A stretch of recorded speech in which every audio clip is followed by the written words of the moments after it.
प्रज्वलित करके कार्यक्रम का आरंभ करें। माइक को देखिए, आज एक पुस्तक का हम लोग यहाँ पर विमोचन के अवसर पर सभी इकट्ठे हुए हैं और उस पुस्तक के पीछे बहुत सारी ऐसी भावनाएं हैं जो आप तक पहुँचाने के लिए एक उनकी कोशिश है जो मेरे पापा ने लिखी है ये किताब, और ये उन सभी लोगों को समर्पित है जो समर्थन करते हैं करुणा भाव का। उस करुणा भाव अपने आशीर्वाद और अपने विशेष के साथ में ब्लेस करेंगे सो दैट वो आगे भी आने वाले टाइम पे ऐसे छोटे छोटे प्रयास के साथ लोगों को और मोटिवेट कर सकें। Thank you.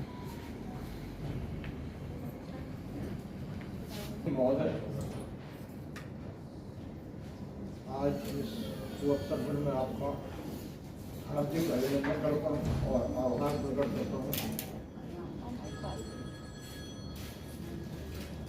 आज हम पुस्तक विमोचन के अवसर पर मिलने का सौभाग्य मिला। मेरी मौलिक रचनाओं की मीठी यादों से सजी पुस्तक भाव अनुभूति काव्य रचना को हाइकू विधा में रचा गया है। कृष्ण जी की कविताएं मैं लगभग 8 वर्ष से सुन रहा हूं,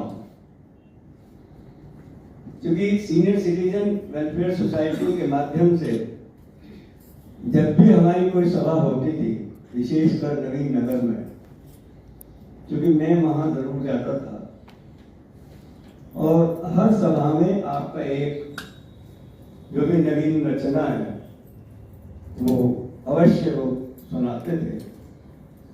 और मुझे ऐसा नहीं लगता था कि भाई ये इनका शौक है या फिर कोई एक पुश्तैनी कवि है या कोई ऐसी बात है। जब ये मुझे निमंत्रित करने आए घर पे, पता चला कि ये तो बैंक में थे, तो मैंने कहा भाई बैंक में रहते हुए और आपकी ये काफी प्रतिभा, ये थोड़ा सा अजीब सा तो मुझे लगा। लेकिन फिर मैंने अपने विचार किया अपने साथियों के ऊपर। आज के मुख्य अतिथि डॉक्टर पी.के. शर्मा जी, मंच पर आसीन समस्त सम्मानित सदस्य एवं उपस्थित सभागण, आज मैं वीरेंद्र जी का आभार प्रकट करती हूँ और उनके सुपुत्र श्री अश्विनी कुमार जी, जिन्होंने मुझे यहाँ आने के लिए आमंत्रण दिया और वीरेंद्र जी से मेरी भेंट करवाई। उन्होंने कुछ समय पहले मुझे बताया कि उनके पिताजी को कविताएं लिखने का शौक है, और वो शौक, जैसे अभी आपके सामने डॉक्टर पी.के.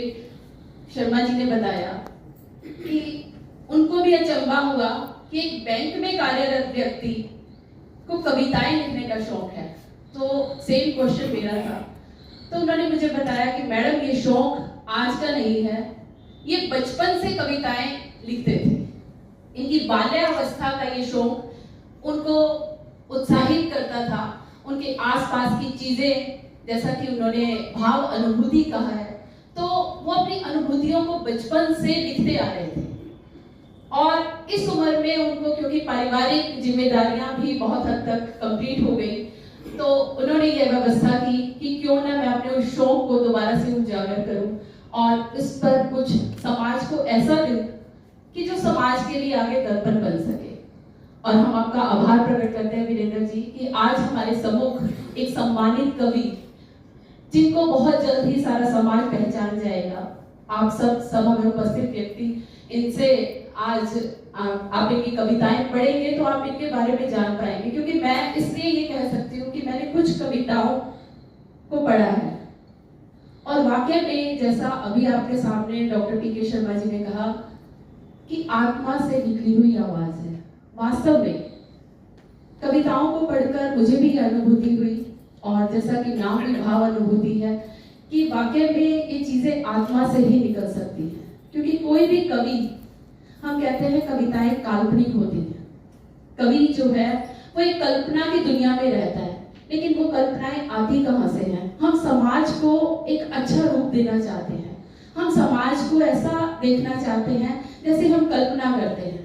आज समाज में बहुत सारी चुनौतियां हैं जिनका सामना करने के लिए मुझे लगता है यदि किसी कवि की रचना को हम अमल में लाते हैं तो हम वास्तव में अपने समाज को एक सुंदर रूप दे पाएंगे।